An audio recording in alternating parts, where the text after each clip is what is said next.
اعوذ باللہ من الشیطان الرجیم بسم اللہ الرحمن الرحیم یا ایہا الذین آمنوا اتقوا اللہ وکونوا مع الصادقین ما کان لأہل المدینة ومن حولهم من الأعراب ان يتخلفوا عن رسول اللہ ولا يرغبوا بأنفسهم عن نفسه ذلك بأنهم لا يصيبهم ظمأ ولا نصب ولا مخمصة في سبيل الله ولا يطؤون موطئا يغيظ الكفار ولا ينالون من عدو نيلا إلا كتب لهم به عمل صالح إن الله لا يضيع أجر المحسنين ولا ينفقون نفقة صغيرة ولا كبيرة ولا يقطعون واديا إلا كتب لهم ليجزيهم الله أحسن ما كانوا يعملون وما كان المؤمنون لينفروا كافة فلولا نفر من كل فرقة منهم طائفة ليتفقهوا في الدين ولينذروا قومهم إذا رجعوا إليهم لعلهم يحذرون يا أيها الذين آمنوا قاتلوا الذين يلونكم من الكفار وليجدوا فيكم غلظة واعلموا أن الله مع المتقين وإذا ما أنزلت سورة فمنهم من يقول أيكم زادته هذه إيمانا فأما الذين آمنوا فزادتهم إيمانا وهم يستبشرون وأما الذين في قلوبهم مرض فزادتهم رجسا إلى رجسهم وماتوا وهم كافرون أفلا يرون أنهم يفتنون في كل عام مرة أو مرتين ثم لا يتوبون ولا هم يذكرون وإذا ما أنزلت سورة نظر بعضهم إلى بعض هل يراكم من أحد ثم انصرفوا صرف الله قلوبهم بأنهم قوم لا يفقهون لقد جاءكم رسول من أنفسكم عزيز عليه ما عنتم حريص عليكم بالمؤمنين رؤوف رحيم فإن تولوا فقل حسبي الله لا إله إلا هو عليه توكلت وهو رب العرش العظيم صدق اللہ العظیم. السلام علیکم ورحمۃ اللہ وبرکاتہ. ترجمہ قرآن کے سلسلے میں سورہ توبہ یہاں پر الحمدللہ سلسلہ جاری ہے. آج آپ نے آخری دو رکوع سورہ توبہ کے سماعت فرمائے تلاوت. اب اس حساب سے اب ان کی ترجمہ اور تفصیل میں آپ سامنے پیش کروں گا. یہ آج الحمدللہ اللہ کی توفیق سے سورہ توبہ پوری ہو رہی ہے. ویسے تو پوری صورت ہی ہے بڑی اہمیت کی ہم اس کی، لیکن یہ جو آخری آیتیں ہیں ان میں نبی اکرم صلی اللہ علیہ وسلم کے بارے میں کچھ اس طرح کی چیزیں آخری دو آیتوں میں اللہ نے بیان کی ہیں جو حضور کو بہت پسند تھیں آیتیں، اور کچھ روایت اس کے بارے میں بھی ہے جو میں لاسٹ میں آپ کو بتا دوں گا. الحمدللہ رب العالمین والصلاۃ والسلام علی رسول الکریم وعلی آلہ وصحبہ اجمعین اما بعد. اعوذ باللہ من الشیطان الرجیم بسم اللہ الرحمن الرحیم رب اشرح لي صدری ویسر لي امری واحلل عقدۃ من لسانی یفقہوا قولی. سبحان ربک رب العزۃ عما یصفون وسلام علی المرسلین والحمد للہ رب العالمین. سورہ توبہ 11واں پارہ آیت نمبر 119 سے لے کے آیت نمبر 129 تک. شروع اللہ کے نام سے جو بڑا مہربان نہایت رحم فرمانے والا ہے. آیت نمبر 119. اے ایمان والو اللہ تعالیٰ سے ڈرو اور سچوں کے ساتھ رہو. یہ پیچھے میں نے بتایا تھا پچھلی بار کہ 3 صحابہ کا جو معاملہ تھا وہ پینڈنگ تھا. اس کے بعد ان کی برات اللہ نے قرآن اتاری کے انہیں معاف کر دیا.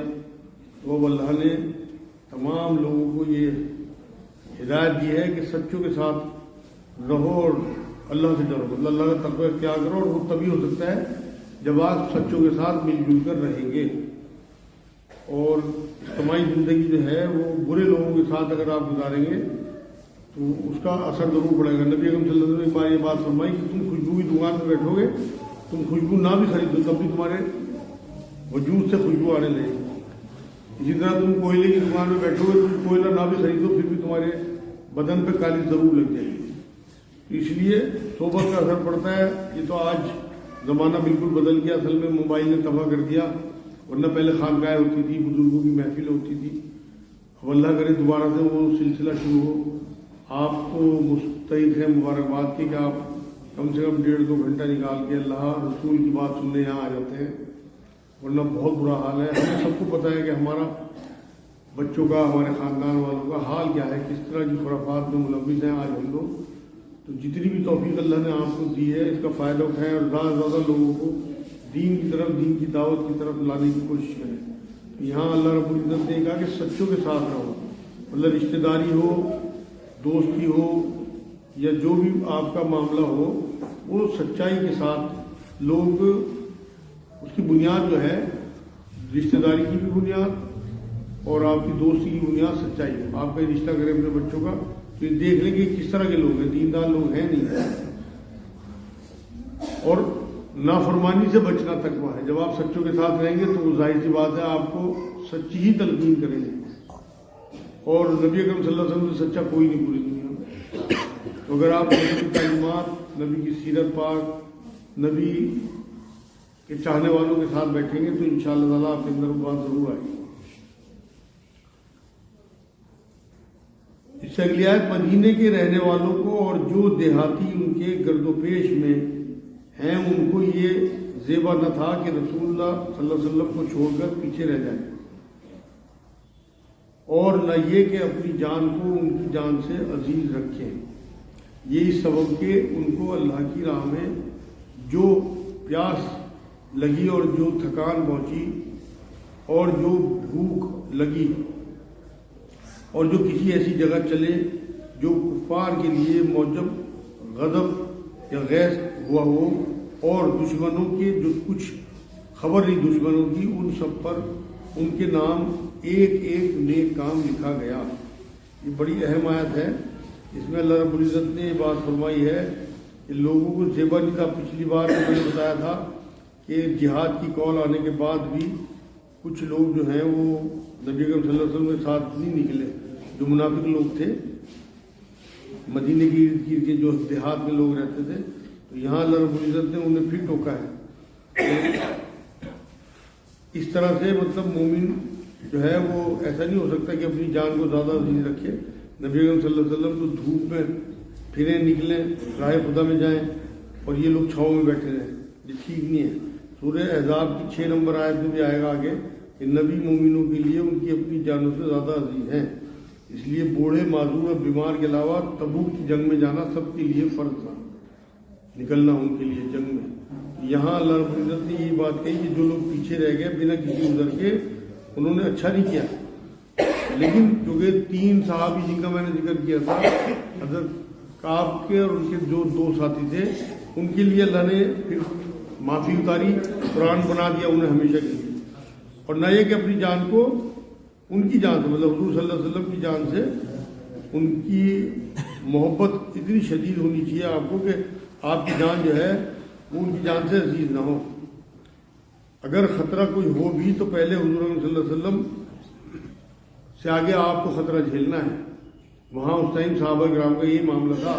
میں نے شاید آپ کو یہ بات سنائی ہو کہ ایک بار حضرت عمر سے جب نبی اکرم صلی اللہ علیہ وسلم نے بات کہی کہ تمہارا ایمان مکمل نہیں ہو سکتا جب تک تمہیں میں تمہاری جان، مال، ماں باپ، اولاد سے زیادہ عزیز نہ ہوں. تو حضرت عمر نے بات کی کہ حضور آپ مجھے سب سے زیادہ عزیز ہیں سوائے اپنی جان. تو حضور نے کہا عمر بات نہیں بنی.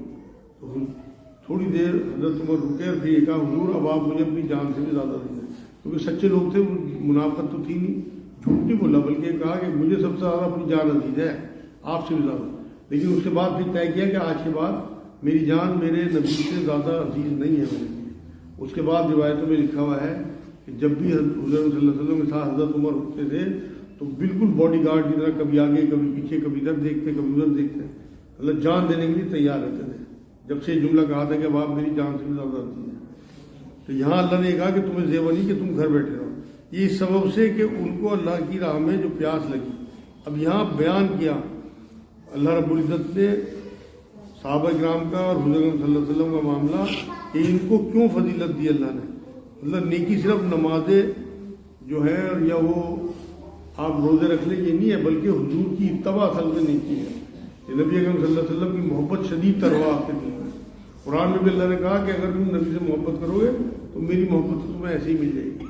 اللہ نے اپنی محبت کو حضور کی اتباع سے جوڑا، حضور کی پیروی سے جوڑا قرآن میں، کہ ان کو اللہ کی راہ میں جو پیاس لگی، مطلب صحابہ کرام کو جو لوگ نکلے وہ ان سے بہت بہتر ہیں جو بیٹھے رہے اور جو تھکان پہنچی. ظاہر سی بات ہے بڑا لمبا سفر تھا، فصلیں تیار تھی، گرمی کا موسم تھا، بیوی بچوں کو چھوڑ کے جانا اور سوار یہ نہیں تھی پوری، تو ظاہر سی بات تھکن تو ہونی تھی. اور جو بھوک لگی راستے میں، مطلب اتنا کھانے کو میسر نہیں تھا. یہاں تک لکھا ہوا ہے کہ اونٹ کاٹ کاٹ کے جو اونٹ اسٹور کرتا ہے پانی، اس پانی سے پیاس ہو جائے. صحابہ کرام اونٹ ذبح کرے جب بہت زیادہ شدت بڑھ گئی پیاس کی، اور اس کا جو پانی اسٹور ہوتا ہے، اس کی ایک تھیلی ہوتی ہے اونٹ کی، وہ کئی لیٹر پانی اس میں اسٹور کر لیتا ہے، اس پانی سے پیاس ہو جاتے تھے. اور جو کسی ایسی جگہ چلے جو کفار کے لیے موجب غیظ ہوا ہو، مطلب دہشت ہوئی ہو ان کے دل و دماغ پہ، جب آپ نکلے ہیں کہیں سے صحابہ کرام اور حضور صلی اللہ علیہ وسلم، تو بوٹوں کی جو آواز تھی، چلنے کی جو ان کے قدموں کی آواز تھی، ان کے دل لرز جاتے تھے کافروں کے اس سے. تو یہاں اللہ نے اس تک کا ذکر کیا ہے.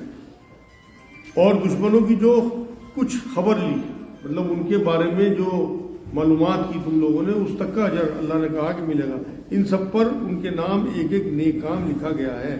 مطلب نیکی صرف نمازیں یا تسبیح پڑھنا نہیں ہے، بلکہ میدان جنگ میں وہاں کی تھکاوٹ، وہاں کا سفر، وہاں کی بھوک پیاس برداشت کرنا، یا دشمن کو غصہ دلانا، یا ایسی حرکتیں کرنا جو دشمن جو ہے وہ ڈر جائے یا اسے اندر ہی اندر کڑن ہو، یہ سب نیکی میں لکھا گیا یہاں پہ. اللہ نے کہا اس لیے عبادت کے نام پہ جہاد سے جی چرانا گناہ ہے. جو آپ کے اوپر فرائض ہیں، نماز اور روزہ، اور حج زکوٰۃ تو پیسے والوں کا ہے، تو نماز اور روزے کے بعد جہاد کا ولولہ اگر آپ کے دل میں نہیں ہے، اللہ کی راہ میں جان دینے کا ولولہ نہیں ہے، تو ایمان مکمل نہیں ہے.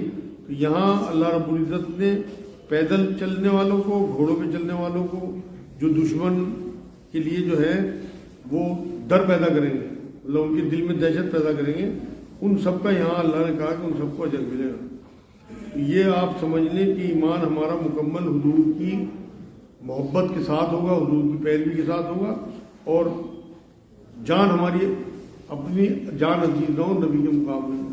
تو اب بھی اگر حضور صلی اللہ علیہ وسلم کے اوپر کوئی بات آتی ہے، اتنے گناہ گار ہونے کے باوجود، اتنے کمزور ایمان ہونے کے باوجود، آپ دیکھتے ہوں گے پوری دنیا میں حضور کے نام پہ جان مطلب گردن کٹانے والوں کی لائن لگ جاتی ہے.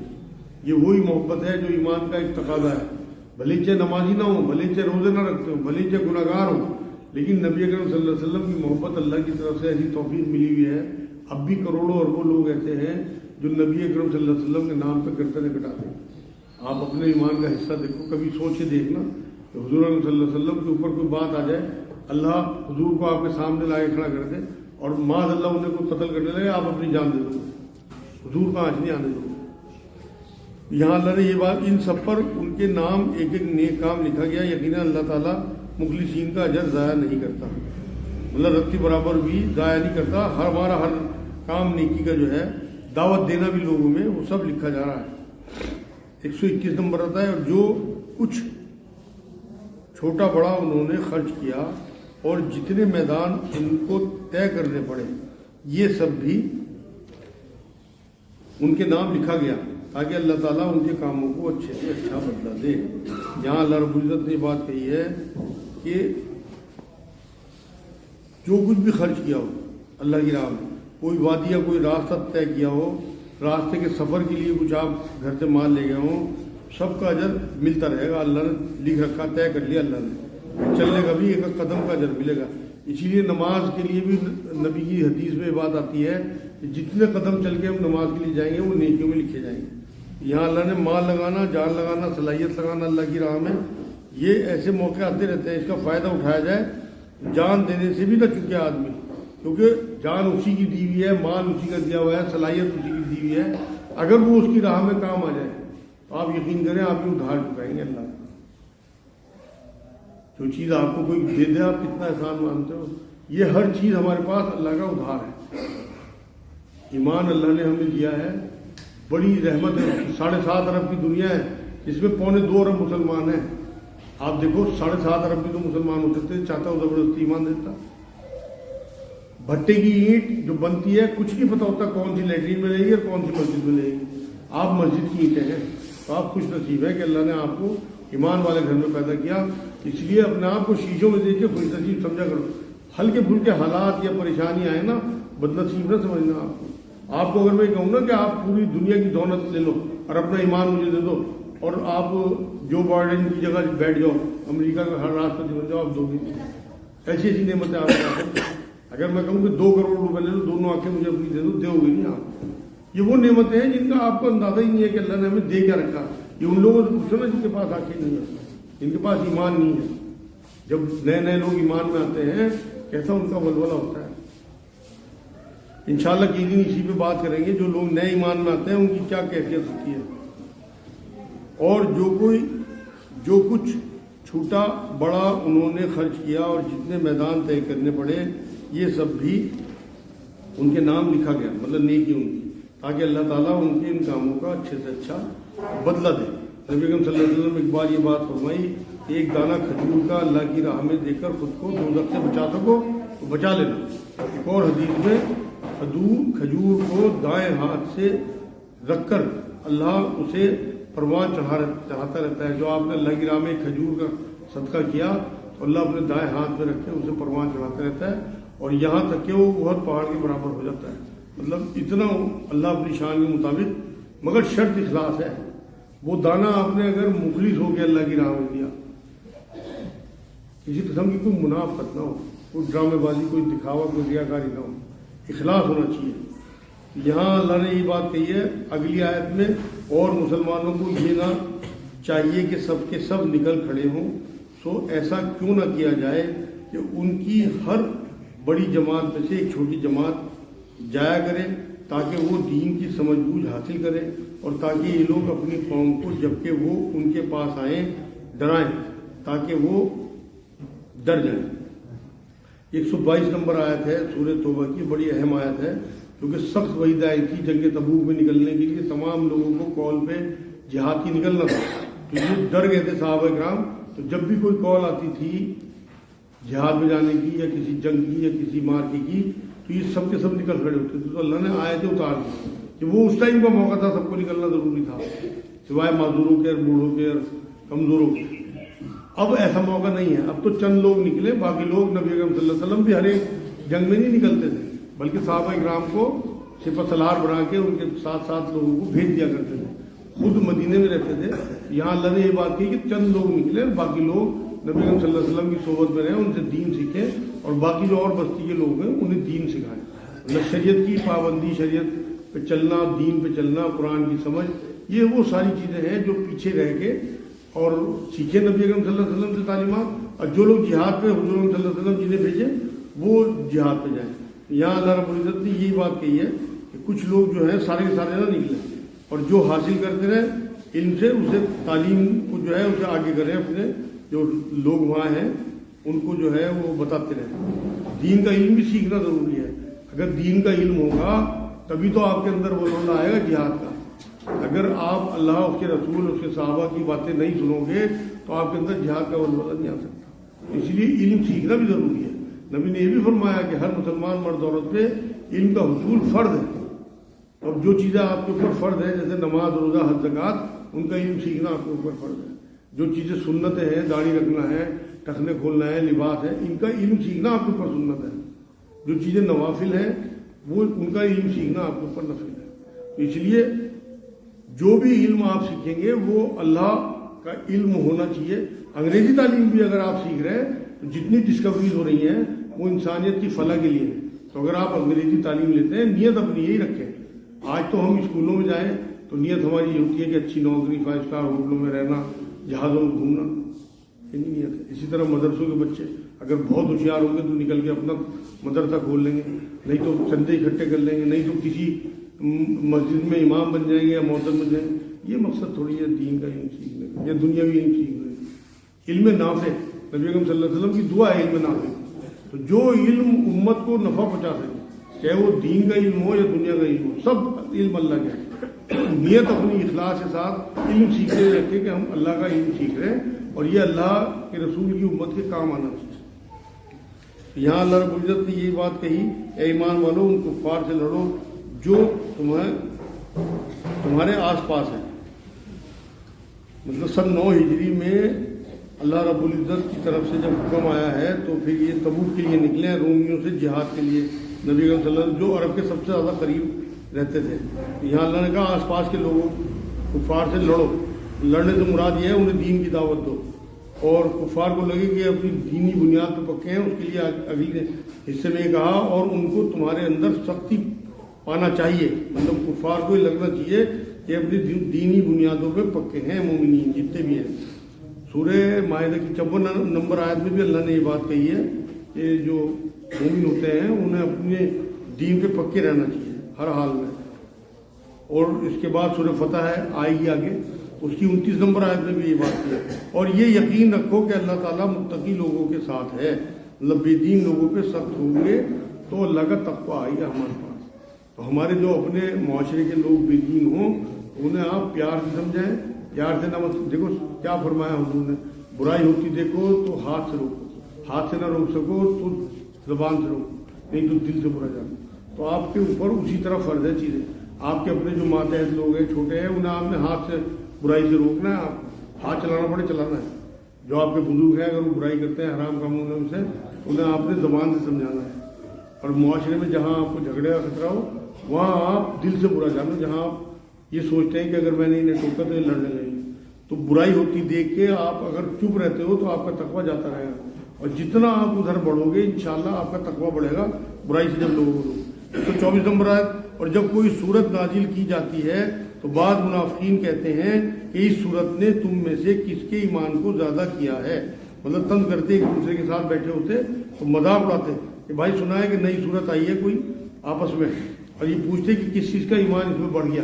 حالانکہ صحابہ اکرام کے بارے میں آگے اگلی آیت میں اللہ نے یہ بات کہی کہ ان کے ایمان میں اضافہ ہو جاتا ہے، اللہ خود کہتے ہیں قرآن میں جگہ جگہ، لیکن یہ اس آیت کی مذاق اڑاتے تھے کیونکہ تو منافق تھے، مسلمانوں میں لگتے تھے مسلمان ہیں، حلیے ان کے ویسے تھے مگر اندر سے جڑے کاٹتے تھے۔ یہاں اللہ نے یہی کہا کہ کس کا ایمان زیادہ کیا ہے، کیونکہ وہ سنتے تو تھے کہ قرآن سے ایمان بڑھتا ہے۔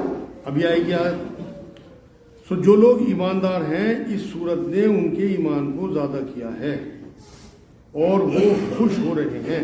اللہ ایمان میں بڑھوتری جو ہے وہ ہوتی ہے، یہ حدیث سے بھی ثابت ہے، مطلب اس آیت کا یہی ہے کہ ایمان جو ہے وہ گھٹتا بڑھتا رہتا ہے۔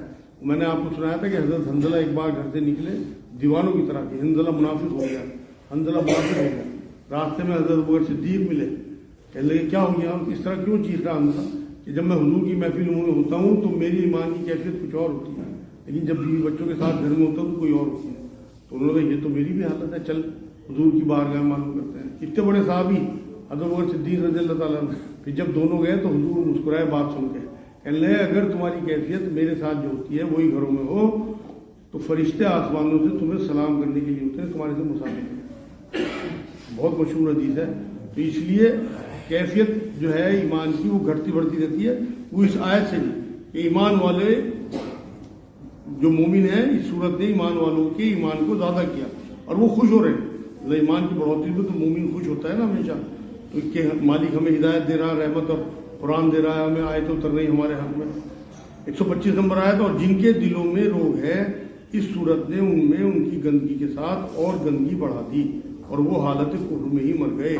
جو میں بتا رہا ہوں کہ وہ آپس میں مذاق کرتے تھے، کوئی آیت اتری اس طرح کی ایمان میں اضافے والی تو ان کے کفر میں اضافہ، یہ آیتوں کا مذاق اڑاتے تھے، تکذیب کرتے تھے آیتوں کی۔ تو دیکھو ایک بار میں نے سنا تھا کہ اگر آدمی کا معدہ خراب ہونا تو آپ بہترین سے بہترین غذا اسے دے دیں، وہ اسے نقصان پہنچائے گی، اور اگر آدمی کا معدہ بڑھیا ہونا تو آپ ہلکی غذا بھی اسے دے دیں، وہ اسے توانا کر دیں گی۔ تو اگر ایمان ہوگا نا تو یہ صورتیں جو آیتیں اترتی تھی یہ ایمان والوں کے ایمان کو اور بڑھا دیتی تھی، ان کے لیے غذا تھی ہے، اور جو بے ایمان تھے جن کے اندر پہلے سے روگ تھا ان کو ان کے روگ کو اور بڑھا دیتی تھی، ان کے کفر، یہاں تک کہ وہ کفر کی حالت میں ہی مر گئے۔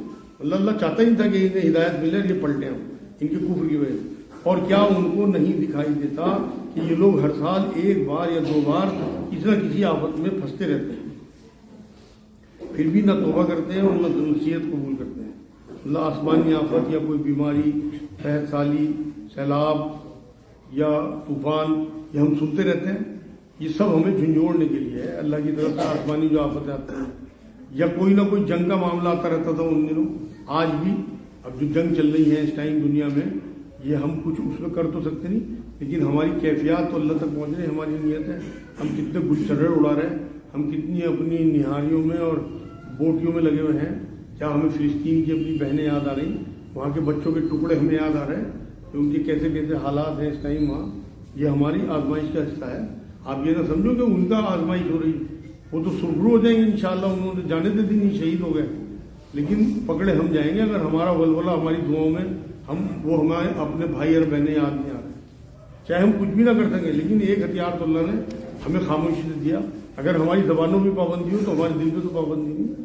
آپ کی دل کی صدا تو اللہ تک پہنچتی ہے کہ آپ دل سے اپنی بہنوں کے لیے، اپنے بچوں کے لیے، اپنے بھائیوں کے لیے دعا کریں کہ اللہ کی طرح انہیں مضبوط کر دے. یہاں اللہ رب العزت نے اسی بات کو دہرایا کہ یہ دیکھتا ہے کہ پھر توبہ کرتے ہیں نہ نصیحت قبول کرتے ہیں ایسے لوگ. مطلب وہ پریشانی آنے کے باوجود بھی انہیں جھنجھوڑا جاتا ہے، اس کے بعد بھی نہیں ان کی سمجھ میں آتی بات. اور جب کوئی صورت نازل کی جاتی ہے تو ایک دوسرے کو دیکھنے لگتے ہیں کہ کہیں پول نہ کھل جائے. منافق بیٹھے تو ہوتے تھے نا مسلمانوں میں، کوئی صورت ان کے سامنے اتری یا کوئی آیت اتری تو انہیں یہ ڈر لگتا تھا کہ کہیں ہماری پول نہ کھل جائے اس صورت میں، کہ کہیں اس میں قتال کا حکم نہ آ جائے اور پھر ہم تو جا نہیں پائیں گے تو ہماری پول کھل جائے گی. کہ تم کو کوئی دیکھتا تو نہیں، پھر چل دیتے تھے. مطلب ادھر ادھر دیکھتے تھے مسلمانوں کی طرف کہ کوئی ہماری طرف تو نہیں دیکھ رہا اس آیت کے آنے پہ، اور پھر اٹھ کے چل دیتے تھے کہ ایسا نہ ہو کہ ہم جو ہے وہ پھنس جائیں یہاں پہ ان لوگوں کی نظر میں. پھر اٹھ کے چل دیتے تھے. اللہ تعالیٰ نے ان کا دل پھیر دیا ہے اس وجہ سے کہ وہ بے سمجھ لوگ ہیں. مطلب آیت الہی جو ہے ان کی مذاق اڑانے کی وجہ سے اللہ نے خیر و ہدایت سے انہیں دور کر دیا تھا. یہاں اللہ نے کہا کہ انہیں بے سمجھ لوگ ہیں، مطلب ان کی سمجھ ہی نہیں ہے کہ وہ کتنا بڑا نقصان کر رہے ہیں. حق سامنے آنے کے باوجود بھی وہ حق کا انکار کر رہے ہیں. اس 60-70 سال کی 80 سال کی زندگی کے لیے اربوں خربوں نہ ختم ہونے والی آنے والی زندگی کا نقصان کر رہے ہیں. یہ بے سمجھ لوگ ہیں. اب جو آخری دو آیتیں ہیں جن کے بارے میں آپ کو کہہ رہا تھا، یہ بڑی اہم ترین آیتیں ہیں. ویسے تو پورا قرآن ہی اہم ہے الحمدللہ، مگر یہ اس میں کچھ اس طرح کی بات ہے. اللہ نے اس میں رؤوف الرحیم کہا اس آیت میں 128 نمبر آیت میں نبی کو. یہ دونوں نام جو ہیں اللہ نے اپنے لیے استعمال کیے. صرف قرآن میں یہاں پہ نبی اکرم صلی اللہ علیہ وسلم کو رؤوف الرحیم کہا. بڑی اہم ترین بات ہے کہ اپنے صفاتی نام اپنے نبی کو دے دینا، اپنے لاڈلے نبی. آیت سنیا، تمہارے پاس ایک ایسا پیغمبر تشریف لائے ہیں جو تمہاری جنس میں سے، مطلب بشر ہیں، فرشتے نہیں ہیں. یہ جو لوگ اڑاتے تھے اس ٹائم، یہ تو فرشتے ہیں اور یہ تو جس طرح کی باتیں کرتے ہیں یہ تو پتہ نہیں کہاں سے لکھ لیتے ہیں قرآن کو. کوئی فرشتہ آگے لکھوا دیتا ہے تو اللہ نے تردید کی اس بات کی. یہ فرشتے نہیں ہیں بلکہ یہ تمہاری طرح ایک بشر ہیں، تمہاری جنس میں سے ہیں. اور یہ ہمارے لیے بھی فخر کی بات ہے کہ نبی اکرم صلی اللہ علیہ وسلم کو ہم جیسا انسان اللہ نے بنا کے بھیجا. یہ خوشخبری ہے ہمارے لیے، مہربانی ہے اللہ رب العزت کی کہ حضور صلی اللہ علیہ وسلم ہمارے بیچ میں آئے اور حق لے کے آئے اللہ کی طرف سے. اور نبی خود یہ بات فرماتے تھے کہ میں دین حنیفی لے کے آیا ہوں، مجھے دین حنیفی دے کے بھیجا گیا ہے. اور یہ بھی فرماتے تھے دین آسان ہے.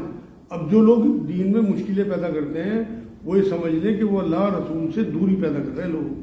جب معاذ بن جبل کو اللہ کے رسول صلی اللہ علیہ وسلم نے گورنر بنا کے بھیجا تو یہ فرمایا ان سے کہ معاذ وہاں لوگوں کو خوشخبری سنانا، انہیں آپ فکر مند نہ کرنا، اللہ خوشخبری سنانا، جنت کی خوشخبری. ہم تو آج دیکھتے ہیں بیانوں میں ذات اور زمین سے نیچے کی بات، دوزخ کے ڈراونا. آپ محبت پیدا کر ہی نہیں سکتے. آپ اس کے بعد اگلا مرحلہ ہے، دونوں چیزیں سنانی ہیں. امر بالمعروف نہیں انل منکر، یہ فریضہ ہے. لیکن آپ صرف معروف نہیں سنا سکتے، بلکہ نہیں انل منکر بھی آپ کی ذمہ داری ہے کہ آپ لوگوں کو بتائیں. لیکن آپ صرف نہیں انل منکر کرتے رہیں گے تو لوگ ڈر جائیں گے، پھر وہ اللہ سے وہ محبت نہیں کر سکتے جو قرآن کہتا ہے کہ اللہ والے جو ہیں شدید تر ہوتے ہیں اللہ کی محبت میں. اللہ کی محبت میں شدید تر ہونے کے لیے انہیں دین حنیفی، جو امام اعظم صاحب ہیں ابو حنیفہ صاحب، ان کا نام ابو حنیفہ امام اعظم اسی لیے پڑا ہے کہ ان کا دین جو ہے، ان کا مسلک جو ہے سب سے آسان ہے اور اماموں کے مقابلے. جس طرف ہم رہتے ہیں یہاں جس علاقے میں، یہاں انہیں کو فالو کیا جاتا ہے. اس کی وجہ یہ ہے کہ انہوں نے دین میں ایسی ایسی آسانیاں لوگوں کے لیے پیدا کر دی کہ لوگ ان کے فالوور بڑھتے چلے گئے. پوری دنیا میں سب سے زیادہ فالوور انہی کے ہیں، حضرت امام صاحب جو یہ ابو حنیفہ صاحب ہیں. باقی اوروں کے بھی ہیں لیکن کم ہیں، ان کے سب سے زیادہ ہیں پوری دنیا میں. تو دین حنیفی آسان چیزیں لوگوں کو بیان کریں. ہمیں جو یہاں بیٹھنے کا موقع ملا اللہ رب العزت کی طرف سے، تو ہم بھی یہاں لوگوں کے لیے آسانیاں پیدا کرنے کے لیے بیٹھے، کیونکہ ہمارے نبی کی سنت ہے. یہاں اللہ نے بات کی تمہاری جن سے ہے جن کو تمہاری پریشانی کی بات نہایت گرا گزرتی ہے. مطلب دنیاوی کوئی مصیبت ہو یا کوئی اخروی تمہاری کوئی پریشانی ہو، تمہیں تکلیف میں دیکھ کے حضور کو صدمہ ہوتا ہے. یہاں اللہ نے تعریف بیان کی، جو تمہاری پریشانی کی بات نہایت گرا گزرتی ہے، جو تمہاری منفعت کے بڑے خواہش مند رہتے ہیں. مطلب تمام خیر اچھائی تمہیں مل جائے اللہ کی طرف سے، اس بات کی، اس بھلائی کے حریص رہتے ہیں. مطلب یہ بڑا نیگیٹو لفظ ہے، حریص حرص سے نکلا ہے. لیکن نبی کے بارے میں اللہ نے یہ بیان کیا کہ اتنی حرص کرتے ہیں اس بات کی، اتنے حریص رہتے ہیں تمہاری بھلائی کے، کہ اللہ کی طرف سے تمہیں بس بھلائی ملتی رہے، کوئی کسی قسم کا غم تمہیں نہ پہنچے، چاہے دنیاوی معاملہ ہو اور چاہے. میں نے آپ کو شاید بتایا تھا کہ نبی نے ایک بار یہ بات فرمائی کہ مسجد نبوی میں 1 مہینے کا اعتکاف کرنے سے بہتر میں سمجھتا ہوں کہ اپنے کسی حاجت مند بھائی کی حاجت پوری کر دیں. تو اس سے ہٹ کے آپ دیکھو آپ کو کتنا بڑا موقع مل جائے گا اگر آپ کو مسجد نبوی میں آپ کو 1 مہینے کا اعتکاف کرنے کا موقع مل جائے. اور اب نبی کہہ رہے ہیں کہ اس سے بہتر میں سمجھتا ہوں اپنے حاجت مند بھائی کی حاجت پوری کر دیں. ہمارے تو پڑوسیوں کو ہمیں نہیں پتا کہ وہ کس حال میں زندگی گزار رہے ہیں، ہمیں معلوم ہی نہیں ہے، جبکہ 40 گھر دور پڑوس بتایا اور یہ بتایا کہ تمہارا ایمان ہی مکمل نہیں ہے اگر تمہارا پڑوسی جو ہے وہ بھوکا سو رہا. آپ دیکھ لو اپنی حالات، جو امیر لوگ ہیں کیا ان کا پیسہ واقعی 40 گھر دونوں طرف جاتا ہے؟ کیا انہیں حالات معلوم ہے کہ ان کے بچے کس طرح سے زندگی گزار رہے ہیں، کہ ان کے بچے پڑھ رہے نہیں پڑھ رہے، آپ کے بچے انگور کھا رہے ہیں، کہ ان کے بچوں کو روٹی میسر ہے؟ یہ سب ہمارے ایمان کا حصہ ہے میرے بھائی. یہاں اللہ نے رسول اللہ صلی اللہ علیہ وسلم کی صفت بیان کی کہ اس بات کے خواہش مند رہتے تھے کہ تمام اچھائی اللہ کی طرف سے تمہیں مل جائے، اور ایمانداروں کے ساتھ بڑے ہی شفیق اور مہربان ہیں.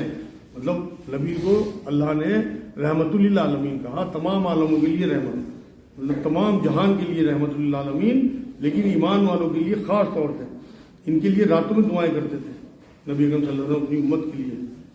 ویسے تو قرآن صاحب خلق عظیم کہتا ہے نبی اکرم صلی اللہ علیہ وسلم کو، کہ جو خلق عظیم مطلب اخلاق کو پورے تکمیل پہ پہنچانے کے لیے آئے تھے نبی اکرم صلی اللہ علیہ وسلم. تو ہمارا اگر اخلاق خراب ہے اور ہم کتنی امتی ہونے کا دم بھر لیں، اگر ہم گالی گلوچ کر رہے ہیں، مار پیٹ کر رہے ہیں، اپنی بیویوں کو، اپنی بیٹیوں کو یا اپنی بہنوں کو حق مار رہے ہیں، تو آپ یقین کریں آپ پڑھو جو نمازیں، آپ امتیوں میں تو شاید ہی گنے جائیں. اس لیے سب سے پہلے دیکھیں کہ نبی اکرم صلی اللہ علیہ وسلم کی تعلیمات ہمارے لیے کیا ہے، ان کا رویہ. خلیہ آپ کی نمازیں، آپ کے روزے سب قبول ہوں گے اگر نبی اکرم صلی اللہ علیہ وسلم کا ساتھ میں آپ نے رویہ لے لیا. یہاں اللہ نے کہا کہ وہ بڑے شفیق اور مہربان ہیں. اب آپ دیکھیں کہ آپ ایمان والوں کے ساتھ شفیق اور مہربان ہیں نہیں، کہیں ایسا تو نہیں طرح سے آپ کے کسی کی سائیکل کا پہیہ لگ گیا اور آپ اسے ماں بہن کی گالیاں دینے لگے جبکہ آپ دیکھ رہے ہیں کہ اس کے چہرے پہ داڑھی سجی ہوئی ہے. ایسا تو نہیں کہ آپ کا پڑوسی جس نے نالی میں کوئی اینٹ اس کی اگر لگ گئی اور آپ کا پانی رک گیا تو آپ نے جو ہے اس کے نام رپورٹ کرا دی اپنے مسلمان بھائی کے خلاف. یہاں اللہ نے کہا کہ نبی اکرم صلی اللہ علیہ وسلم ایمانداروں کے ساتھ بڑے ہی شفیق اور مہربان ہیں. اگر آپ شفیق اور مہربان نہیں ہیں نا اپنے بھائیوں کے ساتھ تو آپ یقین کریں ایمان آپ کا بہت کمزور ہے. اللہ کرے ہمیں توبہ کی توفیق مل جائے. لیکن ان آیتوں کے حوالے سے میں یہی بات، آج کی آخری آیت، پھر اگر روگردانی کریں مطلب ساتھ نہ دیں آپ کا، منہ پھیر لیں آپ سے، تو آپ کہہ دیجئے کہ میرے لیے اللہ ہی کافی ہے. حسبی اللہ، یہ کلمہ حضرت ابراہیم علیہ السلام کو جب آگ میں پھینکا جا رہا تھا تو ان کی زبان پہ اللہ نے قرآن بنا دیا اسے. پھر اگر روگردانی کریں مطلب آپ کا ساتھ نہ دیں، منہ پھیر لیں، آپ کی شریعت یا آپ کے دین پہ چلنے سے انکار کر دیں، تو آپ کہہ دیجئے کہ میرے لیے اللہ کافی ہے. مطلب تمام توکل اپنے اللہ پہ ہے میرا، میرے کوئی ساتھ چلے یا نہ چلے، میرے قدموں کے ساتھ قدم ملائے یا نہ ملائے کوئی، لیکن میری حفاظت میرا اللہ کرے گا. اس کے سوا کوئی معبود نہیں. جو آپ کے ایمان کا حصہ ہے لا الہ الا اللہ، میں نے اسی پر بھروسہ کیا ہے. مطلب صرف اللہ پہ توکل، تمام توکل، اور وہ بڑی عرش کا مالک ہے. مطلب رب ہے تمام جہانوں کا. جہاں جہاں اللہ رب ہے وہاں وہاں اللہ کے رسول صلی اللہ علیہ وسلم رحمت ہے. یہاں اللہ نے یہ بات کہی کہ عرش کا مالک ہے، عظیم اقتدار کا مالک. اس آخری آیت کے بارے میں تھوڑا سا بتا دوں میں آپ کو کہ حضرت ابو درداء رضی اللہ تعالیٰ عنہ یہ بات کہتے ہیں کہ یہ جو آخری آیت ہے اسے 7 بار صبح شام اگر کوئی پڑھ لے تو اللہ اس کی مشکلات کے لیے کافی ہو جائے گا. وہ آیت جو ہے وہ یہ ہے، بسم اللہ الرحمن الرحیم، حسبی اللہ لا الہ الا هو علیہ توکلت وهو رب العرش العظیم، سورہ توبہ آیت نمبر 129۔ اور کچھ بزرگوں سے مجھے یہ بھی پتہ لگا تھا کہ اگر کوئی بے گناہ جیل میں بند ہو، اگر آپ اسے یہ آیت بتا دیں کہ 2 رکعت نماز نفل صلاۃ الحاجات کے پڑھ کے اور 313 بار یہ آیت پڑھ دے نا وہ جیل میں، تو انشاءاللہ جیل الٹی کی طرح الٹ دے گی اسے باہر، اتنی جلدی ضمانت ہو جائے گی۔ تو اسے آپ نوٹ کر لیں، 129 نمبر آیت ہے سورہ توبہ کی۔ یہ آج الحمدللہ سورہ توبہ پوری ہو گئی، سورہ یونس اگلے ہفتے سے شروع ہوگی۔